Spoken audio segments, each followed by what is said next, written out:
the Filipina who just shocked the entire tennis world. She was ranked outside the top 100 less than 2 years ago. Nobody outside the Philippines could pronounce her name.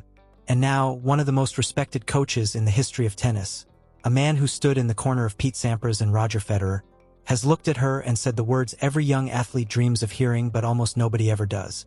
Something is different about this one. Stay with me, because by the end of this video you are going to understand exactly why stadiums that used to sit half empty are now selling out hours before her matches even start. Why grown men are buying yearly TV subscriptions just to make sure they never miss a single point she plays, and why a coach who has watched every kind of talent tennis has ever produced suddenly stopped mid-broadcast to talk about a girl from Quezon City instead of the legend sitting right in front of him. But here's the part that should really stop you in your tracks. What Paul Annacone saw in her game isn't something you can teach.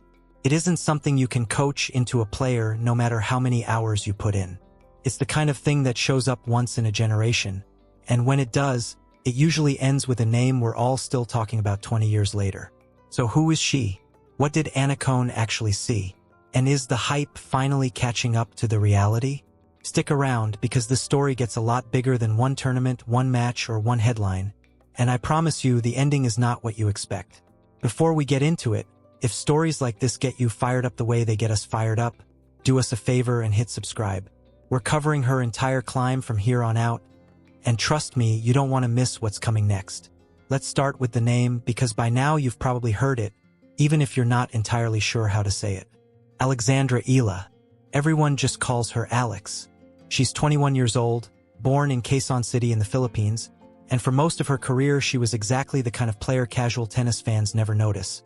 Grinding through qualifying rounds, chasing ranking points in tournaments that don't get television coverage, doing the unglamorous work that almost every future star has to do before anyone cares who they are. Here's the thing that makes her story different from most. At just 13 years old, Alex packed up and left home to train at the Rafa Nadal Academy in Spain. The academy, founded by Rafael Nadal himself, built specifically to produce players who don't fold under pressure. The academy has one philosophy above everything else: fight for every single point. Never give away momentum. Trust the hours you've put in even when the scoreboard says you shouldn't. If you've followed Nadal's career, you already know what that mentality looks like on a tennis court. Somehow, that same relentlessness ended up inside a teenager from Southeast Asia, thousands of miles from home, with almost nobody watching. For years, nobody was watching. And then, in the spring of 2025, everything changed in a single week. At the Miami Open, one of the biggest tournaments on the entire tennis calendar outside the 4 Grand Slams, Alex Eala walked out as a wildcard entry. Nobody expected much. Wildcards are supposed to lose early and go home. Instead, she beat then world number 5 Madison Keys. Then she beat the reigning world number 1, Iga Swiatek, one of the most dominant players of her generation, in straight sets. She became the first player in Philippine history to reach a WTA 1000 semifinal, and the first Filipina ever to crack the top 100 in world rankings. That is the moment the tennis world first turned its head. But it's what happened after that moment that convinced people like Paul Annacone this wasn't a one-week fluke. Now let's talk about Annacone for a second, because his opinion carries a weight that very few people in tennis commentary can match. This isn't some pundit who picked up a microphone after a short playing career. Annacone reached as high as world number 12 on the ATP Tour himself, competing in an era stacked with legendary talent. But his real credibility comes from what happened after he retired. He became the coach of Pete Sampras during the stretch where Sampras piled up Grand Slam titles with a kind of ruthless consistency the sport had never quite seen before. Then, years later, he became part of Roger Federer's team, working alongside a player widely considered the most technically elegant to ever pick up a racket. Think about what that means. Annacone has spent decades studying, up close, exactly what separates a merely talented player from a truly great one. He's watched champions manage doubt, manage pressure, manage the exact moment when a crowd goes silent and everything is riding on one shot. When a man with that resume goes on live television and says a 20-something from the Philippines has it, people in the sport actually stop and listen. So what exactly did he see?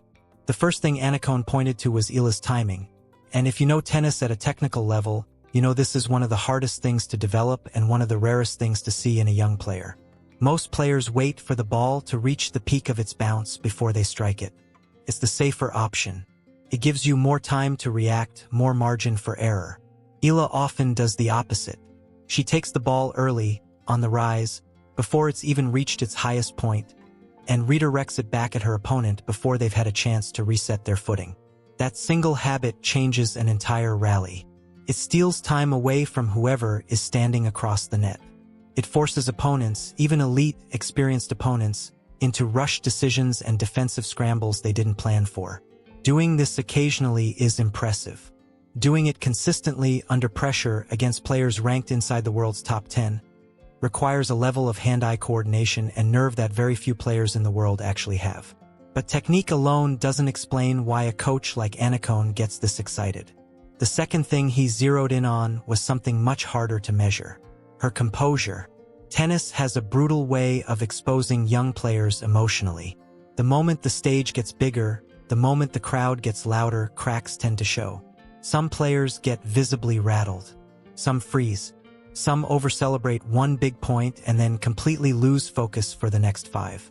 When Eala beat Iga Swiatek, the top-ranked player in the world at the time, in Miami, there was no wild eruption, no meltdown of emotion. She stayed composed, almost like the result confirmed something she already believed about herself rather than something that shocked her. That kind of stability, according to people who've coached actual legends, is one of the rarest traits in the sport. Can't really be taught, and it definitely can't be faked for long.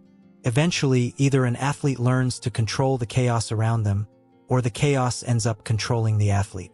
Annacone has watched that battle play out over and over across 3 decades of coaching, and from what he's seen so far, Eala appears to be handling it about as well as anyone he's watched come up through the ranks. Now here's where the story stops being just about talent and starts being about something bigger. Wherever Eala plays, something strange happens to the crowd. At the Australian Open earlier this year, fans lined up for what felt like hours just to watch her play on a lower-numbered outside court. The kind of court that normally draws a scattering of casual spectators, not a line stretching out of sight. Commentators covering the event noted that people were queuing up before the previous match had even finished, just to secure a seat for hers. Tournament organizers, according to broadcasters on site, have had to rethink court assignments because of how badly they underestimated the crowds she draws. That kind of pull matters enormously to a sport like tennis, which has always struggled to expand into new regions with the same intensity as football or basketball. The Philippines has never produced a global tennis star before. Not one. So when a 21-year-old from Quezon City starts beating top 10 opponents on the biggest stages in the sport, it doesn't just create a rising athlete. It creates an entirely new fan base practically overnight in a country that had almost no connection to professional tennis until now. Television viewership across the Philippines and neighboring parts of Southeast Asia has surged whenever she plays. Social media activity spikes every time she enters a major tournament. And in stadiums that would normally host scattered, quiet international crowds, sections now fill up with flags, chants, and coordinated cheering the moment her name appears on the schedule. For a sport constantly trying to find its next global crossover star, that kind of organic grassroots following is close to priceless. And here's the part where the story really accelerates, because this isn't a slow-building career anymore. This is happening right now. In 2026, Eala pushed her ranking into career-high territory over and over again, climbing from the low 30s at the start of the season into the 20s by spring. She reached the round of 16 at Indian Wells. She reached the round of 16 again at the Miami Open. She took a set off Coco Gauff, already a Grand Slam champion and one of the biggest names in the sport, in a hard-fought quarterfinal battle at the Dubai Tennis Championships, refusing to fade even after Gauff took control early. She didn't win that day, but she made it clear she belonged on that court. Then, in early August of 2026, everything reached a new level. At the Mubadala DC Open, Eala defeated 4-time Grand Slam champion Naomi Osaka in the semifinals, then went on to beat world number 3 Jessica Pegula in a 3-set final that had been delayed by rain, winning 4-6, 6-4, 6-0 to capture her first ever WTA Tour-level title. That single result did something no Filipino tennis player, man or woman, had ever done before. Pushed her into the top 20 of the world rankings. Think about the scale of that jump for a second. This is a player who started 2026 ranked in the low 30s. Within a matter of months, she had beaten a Grand Slam champion, a top 3 player in the world, and climbed into rarefied air that no one from her country had ever reached. Her win over Pegula in that final also extended a remarkable streak. Eala has now beaten 5 straight top 10 opponents at various points, and in total has taken down top 10 players 9 times in her career, 7 of those wins coming in 2026 alone. That list includes Iga Swiatek, Elena Rybakina, Coco Gauff, and Jasmine Paolini. A murderer's row of the best players currently in the sport, and she isn't slowing down to celebrate. Almost immediately after lifting that trophy, she moved on to the WTA 1000 Canadian Open, already advancing through the early rounds as one of the tournament's seeded players. So when Paul Annacone sat there in front of cameras and talked about her the way people usually only talk about generational champions, he wasn't exaggerating for effect. He was recognizing, ahead of almost everyone else, a pattern he had already seen twice before in his career, once next to Pete Sampras and once next to Roger Federer. Both times, it ended with a legacy that reshaped the sport. The question now, the one nobody can actually answer yet, is whether this is the third time. What makes this story genuinely compelling isn't just the winning.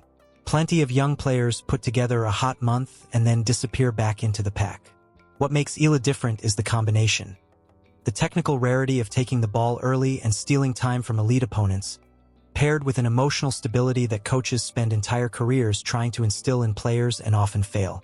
Add to that a fan base growing at a speed the sport hasn't seen from a new region in years, and you start to understand why people who've spent their whole lives around this game are suddenly paying very close attention to one 21-year-old from the Philippines. She still has a long way to go. A first WTA title and a top 20 ranking is an enormous milestone, but it isn't a Grand Slam, and it isn't a #1 ranking. The players ahead of her, Sabalenka, Gauff, Swiatek, Rybakina, didn't get to the top of the sport by accident, and every one of them will be looking to shut this rise down the moment they get the chance.